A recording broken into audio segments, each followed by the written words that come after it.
I'm WendyKLaidlaw. And I am the emotionologist. What makes us who we are? Why do some emotions liberate us while others seem to chain us down? This podcast is about getting to the heart of the matter, uncovering the truths beneath our emotions. What are their meanings? Over the years, I've discovered that when emotions are blocked, they don't just weigh on our hearts. They can actually weigh heavily in the body and show up as sickness, pain, and or conditions and diseases that demand our attention for change. Through stories, science and soulful conversations, we'll explore how to dissolve those shackles and release and unleash your inner Picasso so that you can create a more authentic, vibrant and free life. Enjoy the show.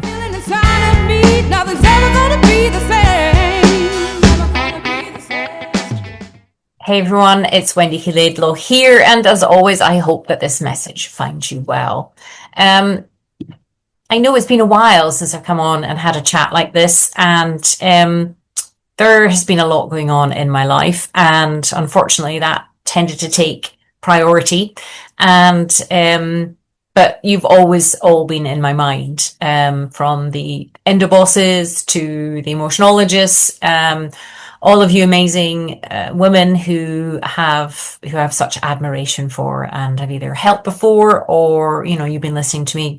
I was actually working out, it's been 8 years now I've been doing this podcast. So you've all been in my thoughts. And what was different this time was I just needed time to step back and reassess and realign and just make sure where I was headed, why I was headed the way that I wanted to go, and whether, you know, because if you think of us as a living organism, we're always changing and growing anyway. And it's certainly what I used to advocate for to my clients is, you know, checking in through the journaling, through the meditations, going out into nature, just checking your emotions. That's where the emotionologist came in, you know, what you're feeling, what's happening in your body, all those different things. First and foremost, I always think it's very important to reiterate endometriosis is still in remission. Adenomyosis is still in remission. All these other elements that I used to have that I put into remission 10 years ago, they still remain the same. Unfortunately, I did have a vaccine injury and developed long COVID, and that became an issue. But of course, I use the exact same principles to put that into remission as well. And I'm so much better. I did have heart issues and lung issues and all sorts of things. So it's pretty frightening at times, but I have such faith in the body and such faith in my Laidlaw protocols and processes. And these same things apply to, you know, whatever entered into my life at the time and caused issues. So I've taken some time to write something out. So I'm going to read out what I wrote because sometimes, you know, it's easier just to make sure that I'm getting across what I want to get across to you. So if you don't mind, and if I'm going to sound a bit wooden now, I apologize, but I have written out kind of what I wanted to share with you because it feels important to me. I've always tried to kind of be upfront and honest in my sharings with you right from the very beginning, and that's why this podcast is called It's Been a While. So I'm going to read out what I've written and hopefully it connects with you, and I'm going to share kind of what's up ahead for you if you want to continue with me on your own journey. So it's been a while. There are seasons in life when we are visible, and there are seasons when life quietly invites us into the background, into backstage. And for a couple of years, I've been living in the background, dealing with a number of different issues. Not because I lost my passion for what I do. I did need to realign some things, need to check in, as we always need to do. And not because I'd forgotten my mission or what it was I'd started out to do, because as I mentioned a couple of minutes ago, you're all very much in my mind, and you know, I love doing what I do. But because life was asking me to become someone different, I guess, before I could lead into the next chapter, what I've been calling my third act. And again, you'll hear more about that over the next coming weeks. And again, I hope that this kind of connects into wherever you are in your life. I think our culture doesn't necessarily encourage us to keep evolving and growing. And I'm talking about myself here, and I'm not sure if you relate, but there's a lot of pressure to stay where you are and not to move and grow. And we know how hard it is to grow when we want to grow. So if you've been wondering where I've been, then I'll be sharing more. So over the past couple of years, life has challenged me again in ways I never expected. But hey, that's life, isn't it? There were big business disappointments that shook my trust. A business deal that didn't unfold as promised. Unfortunately, I got scammed, and that was unpleasant. But hey, we all live and learn from these things. I certainly did. Health challenges that seem to arrive one after the other. A vaccine injury, and I know a lot of women with endometriosis had reached out to my team about vaccines and things, and I'm not here to discuss the validity of them or not. Just kind of what happened to me and how my body responded to it, which wasn't great. Then I developed long COVID, which was a real challenge. Months where my body simply refused to keep up with the pace of what I'd always expected of it. I'd got my body to such a brilliant place, so healthy, so energized. And then these things come along and they really test your mental resolve. As I say, for someone who spent decades teaching women how to listen to their bodies, well, the irony was I found myself having to really listen to mine a lot more deeply. And again, I'm sharing this with you because, I've the processes and the principles that I teach, they're universal. But just because you've got yourself to a certain point with one particular condition doesn't mean that, something might come along and then, pull the rug from underneath you, and you need to actually listen to your body and apply the same principles again. So again, if anything, I'm an advocate to the work. So I did, not always willingly, I may add. Sometimes life doesn't whisper, it simply asks you to sit down and listen. And I do definitely, you've heard me talk about different parts of our personality, and I do have a very strong pusher part and a strong perfectionist part that kept being kind of pretty relentless with me at times, and those parts I've had to negotiate quite seriously with at various points of my life. So obviously, for years I've been teaching women how to heal physically, how to understand what comes and shows up in the body, why it does so, like endometriosis, and obviously how to support their bodies naturally. And of course, the biggest thing is how to become a boss of your endometriosis and endoboss. But during this quieter time, I kept going to the journal, the power of the pen on the paper, gives me goosebumps even saying that. And if you've been following me, you know that this is a huge proponent to finding the pathway for you and really getting that intuition, those instincts and guidance that we all need amongst all this noise and craziness that goes out there in the world. So the deeper I went, the more I kept arriving back at the same place, the more it was to do with emotions, that not emotion in a way that's often spoken about, but I'm not even just, I heard someone saying the other day, oh, I was told to feel my feelings. I don't want to feel my feelings. And it's not about that. It's more about understanding there's certain emotional landscapes that might show up at different times in your life. And I'm a proponent, an advocate of observing them and writing and trying to listen to them rather than feel them, because that can sometimes feel overwhelming. But it's something much deeper. There was patterns evolving, the hidden stories that that unknowingly live inside us.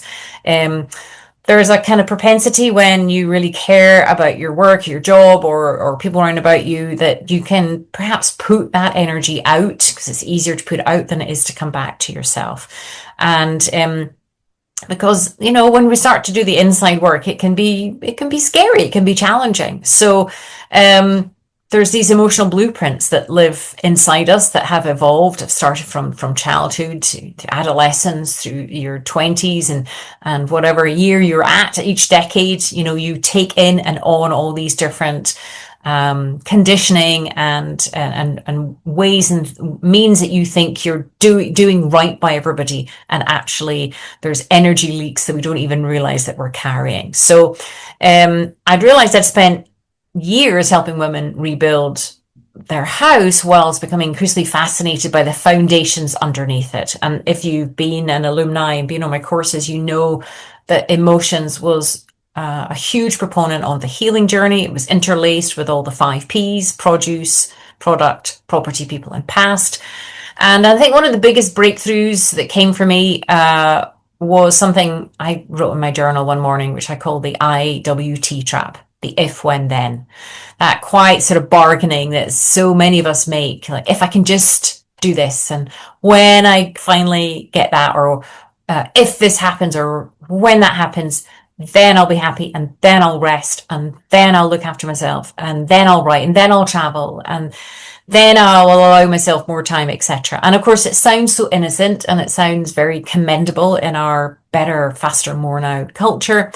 Yet it quietly kind of erodes away, eats away, steals decades from our lives. And I recognize it because I've lived it, even while building this business, which has been going now, gosh, over 12 years. I realized I was postponing parts of myself. I was almost scared to spend the time on myself that I knew parts of me needed, because I thought if I can just achieve that goal, and if I can just do that thing, then I can justify to give myself the time and the space and everything that I needed. And I realized that I was just postponing those parts of myself. And you know, if you've been listening to me, if you're postponing and delaying and waiting certain parts, they tend to kind of shout and, you know, try to speak to you in different ways. So holding my creativity back, because again, this culture here in the West isn't very a huge advocate of creativity. Whereas if it's a work, then, you know, there's a justification for it. And then one day it hit me that we can only be described, what can only be described as what I would refer to as the road to Damascus moment.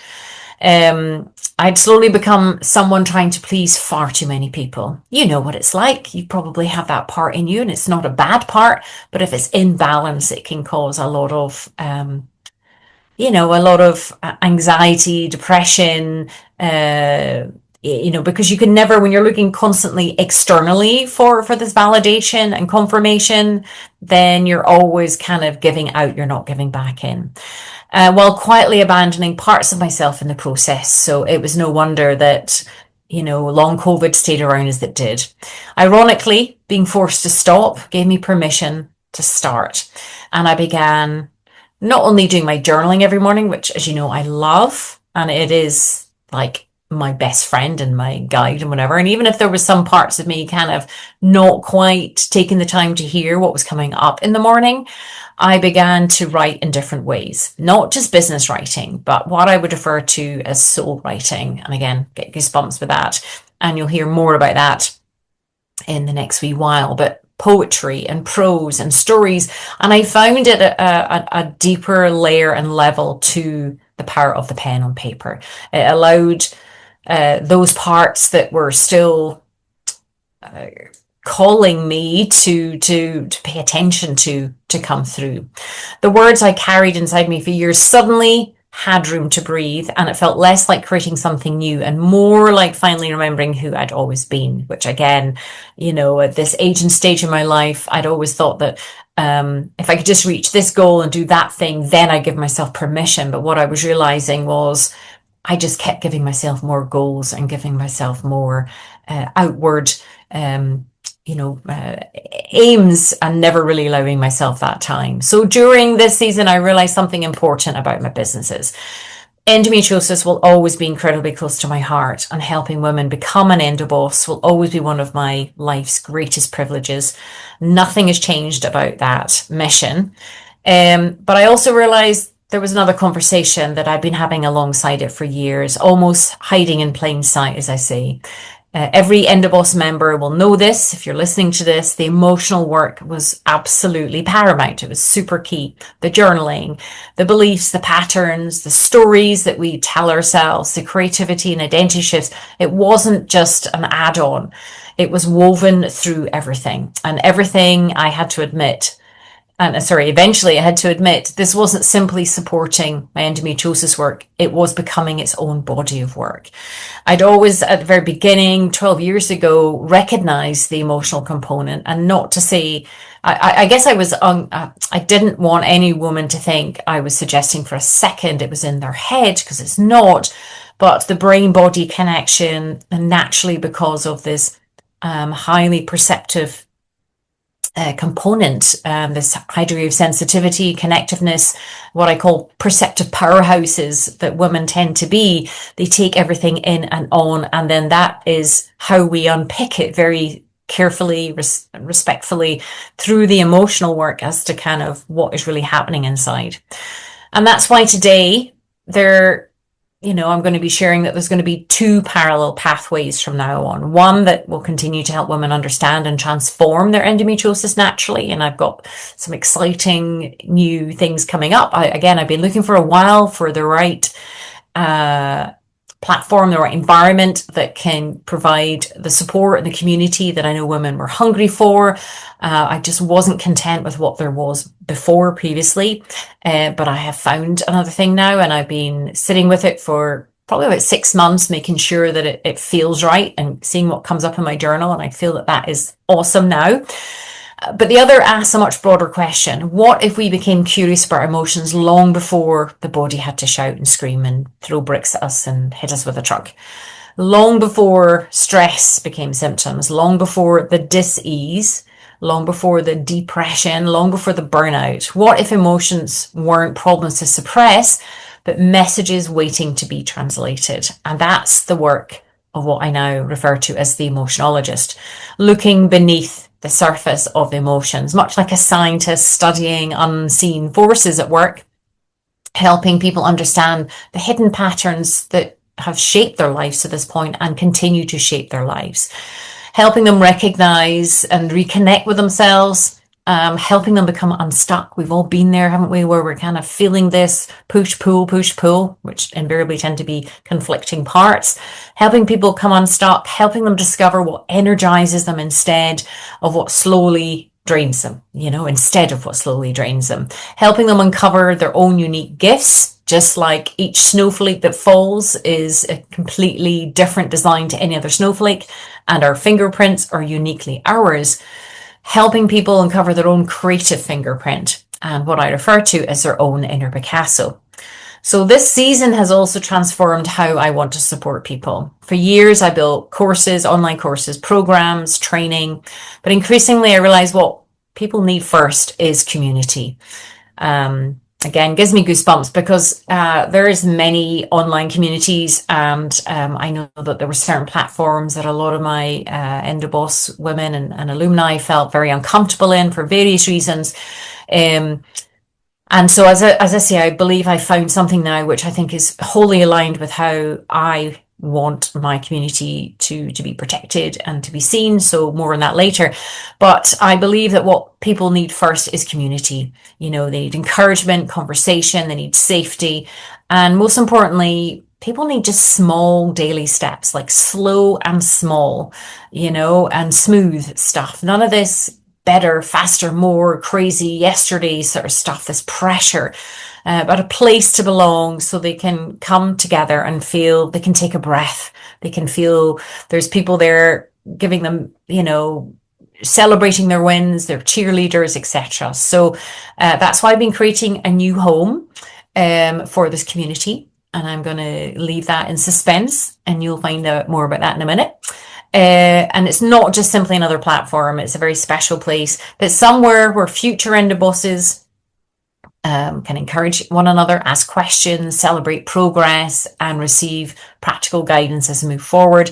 And also where women who wish to become an Endoboss, because this is on the parallel pathway, can join what's going to be, I'm going to be referring to as our Endoboss Club, where women can come in at the very beginning of their journey and be together, and we can create this community, and then there's going to be opportunities to join the academy as and when, the pay-as-you-go type thing as well. So again, there'll be more about that coming up, but there's going to be the emotionologist, and then there's going to be the Endoboss Club. So and the emotionologist is going to be what I refer to as a studio, a place where people can come together and be creative and look at their emotions rather than having to feel the feelings per se, which can be terrifying for people, but learn to become, almost a scientist of the emotions, and a place where, we can start to make a move, get unstuck, and, really tune back into your calling. So the emotionologist will be where people before they fall ill or after they put the condition in remission. And the Endoboss Club will be a very safe, nurtured place for women who just need that especially when they're very ill, especially when they're in bed and they're feeling so alone. There is nothing like a community to make them feel seen, heard, valued, and be able to celebrate their wins as they go. So this isn't just, about transformation. It isn't just about information. It's that sometimes transformation needs that community and that care to help. And that's what I spent a lot of time doing through the academy, was ensuring that women felt like they were being given a big hug. And I want to be able to extend that out to more people. So it's not just about feeling that, you're walking alone on this journey. So looking back, I certainly wouldn't have chosen the things that happened. It's quite scary. And I also, wouldn't sort of erase them.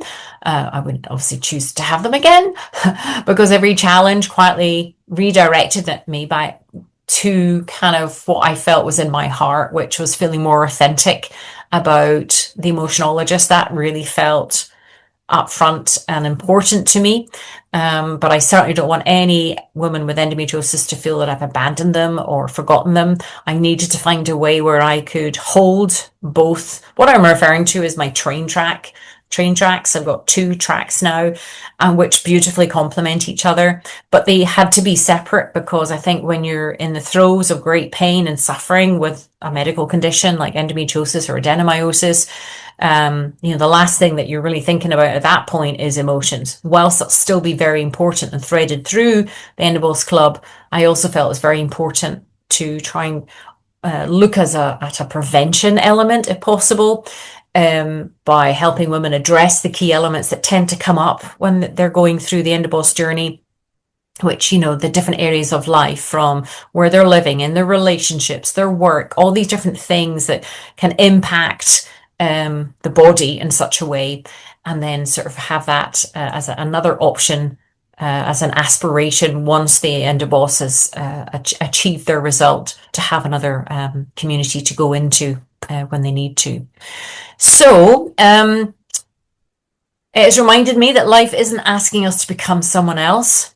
We know this, but it's always worth being reminded, and asking us to become more of ourselves.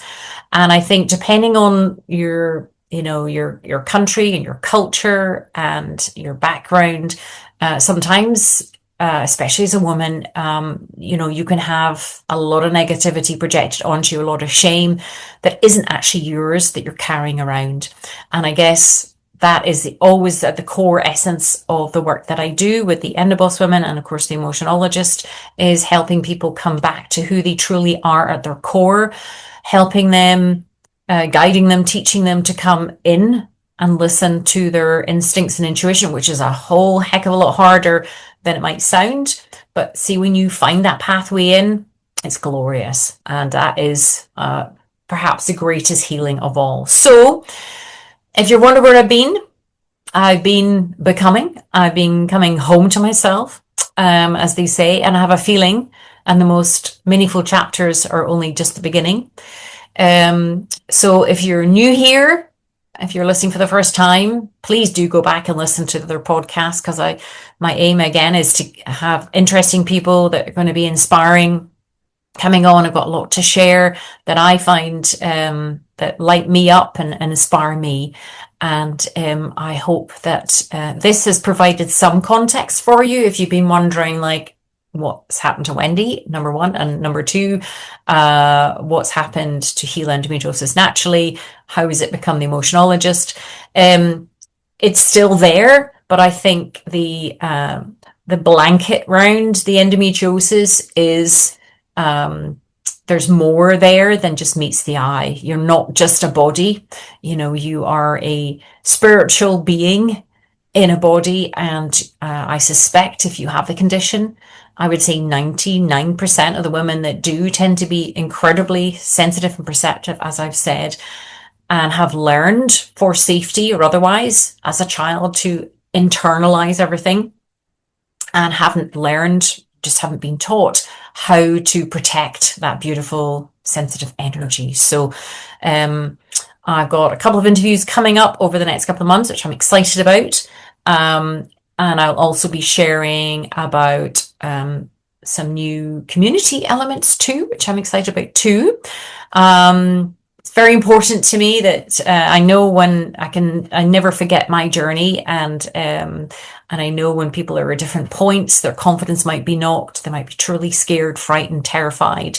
Having followed the advice from various people from various things, and nowadays with all that's out there online, I think I came up with this phrase. What this phrase was: in a world that's telling you what to do, I'm guiding you back to listening to you. So that's a nice kind of like wee ribbon around that. So my aim is to get you to listen to you above all and everything else that's out there. So as always, I do hope that you keep looking after yourself, you keep you number one, and I will be back in touch with you again in the next coming weeks as I launch this new communities for you all, and I hope that you enjoy it.